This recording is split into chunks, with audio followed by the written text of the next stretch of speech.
So what's up, kamusta? Ayos pa tayo dyan. So nandito ulit tayo sa may Motoposh Pulilan branch para sa update natin at meron silang bagong nilabas na version 2 ng Motoposh Evo Deluxe 150. So tara, alamin natin yung presyo niya at yung specification na ito kung sulit nga ba ngayong 2025. Ano pinihintay natin? Let's go! Let's go.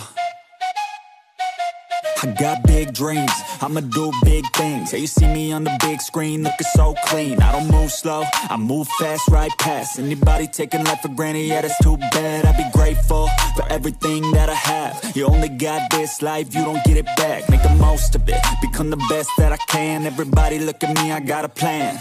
You gotta work hard, play hard, do it from the start. Cause how you do anything is everything is art. Stay consistent and do it every day. Don't let fatigue get in your way. Cause 10% of something is better than nothing. You better do something if you wanna be something. I can feel my stomach rumbling, I'm hungry. Big things coming, I ain't bluffing, yeah. No, I don't wanna stay the same, yeah. So I keep pushing through the pain, yeah. That's the only way to make a change, yeah. So I fight every day and train, yeah. It'll all be worth it. One day it'll all be worth it. So I keep pushing through the pain, yeah. That's the only way to make a change, yeah. I've had enough, I'm making my own luck. Adrenaline, my drug. I'm sick of feeling. So yun nga, ngayong 2025, merong nilabas si Motoposh na Evo Deluxe 150. Okay, ito yung version 2 ng dati nilang Evo Deluxe, no? So iba na yung version nila, pero nandito pa rin yung magandang upuan na naka-camelback na tayo rito. Napaka-forma. Ang ganda ng itsura na ito. Tapos ganyan ka-macho yan. May para siyang carbon fiber finish dito. Ayan, meron siyang metal dito. Ay, metal. Meron siyang plastic dito. Ayan, talaga. Tapos, ano na rin yan. Tawag dito, naka-hydraulic na rin siya. Pero, mabagsak siya sa sobrang bigat na. Pero yun na nga, malaki din yung ating compartment, pero hindi ako sure kung kasya dito yung half-face helmet. Parang hindi siya kasya. Tingin ko lang naman.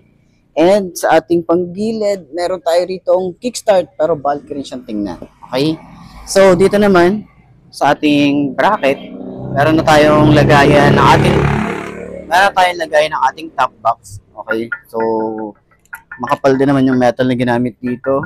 Okay, so top box na lang yung kailangan yung bilhin para at least makalas tayo. O hindi ka na magpapahanap ng bracket. Nandito na siya. Binigay na ni Motoposh. Ni Evo tuloy, no? So, Deluxe 150 ng Motoposh. Ayan. So, maganda rin yung forma ng ating taillight. Gusto ko yung forma niya, kakaiba. Pero lahat. So, ayan.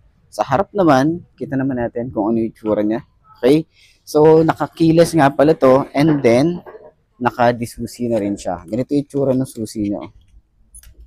Okay, ito yung kilas niya or yung remote niya. So, ma-open din naman natin yung upuan and then yung ating fuel. Okay, itatapat lang natin siya sa open. And ganyan. Okay, so ganyan ang tsura natin.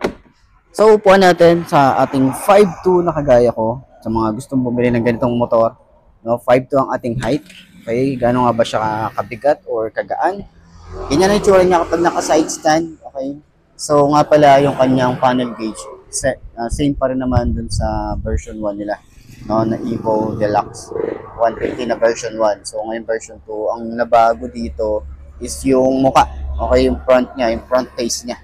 Okay, tapos naging keyless na rin siya and disusi. Ayan. So meron din pala tayo ritong USB charging port na type C and then yung regular or ordinary na USB. Ayan. So 5 to ang ating height. Ganito yung itsura natin.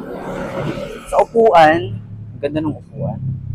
Ganda ng upuan niya. Sobrang lambot. Sobrang sarap sa puwet. Yan, tapos meron tayong sandalan dito. Pag medyo long ride na tayo rito, huwag lang tayo matutulog habang nagra-rides, no? Tapos yung itsura natin sa OBR, maluwag din. Tingnan natin kung ano yung itsura natin kapag OBR tayo. Okay. Pag OBR tayo, ganyan ang itsura natin. Mataas din. Taas yung ating, dito. Sa upuan. Yan. Tapos malambot din. Makapal din yung foam. Yan. Pag OBR tayo. So, okay. Sa 5'2" na kagaya ko, itatayo natin. Wait lang. No? Tatayo natin. Maya-maya. Kaya itsura natin, and then extension natin sa paa. Okay, maluwag din. Ganyan ang itsura, oh. Tapos naka-upright position din tayo rito. Maluwag yung ating front, pwede tayo maglagay ng gamit. So, itayo natin kung magaan ba yung motorcycle. Yan, magaan naman siya. Sobrang gaan. Yun, so tingkayad nga lang tayo kasi nga medyo mabukaka siya. Ayan, bukaka pero ano naman siya, manageable naman. So, turning radius niya, sobrang lawak, oh. Yan, laki ng turning radius niya. Diba, tumatama na dito. Tapos yung shock niya, ganda rin ng shock. Ayan. Okay. So, sa rear, di ko masyadong maano yung rear. Pero, ayan.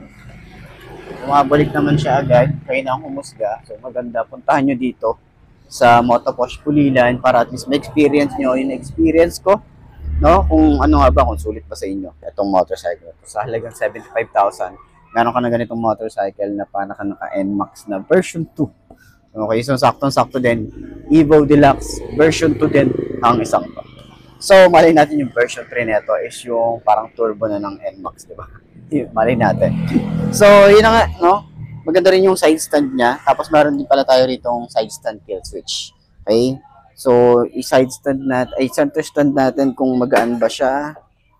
Magaan siyang i-center stand. Ayan. Okay. Ayos.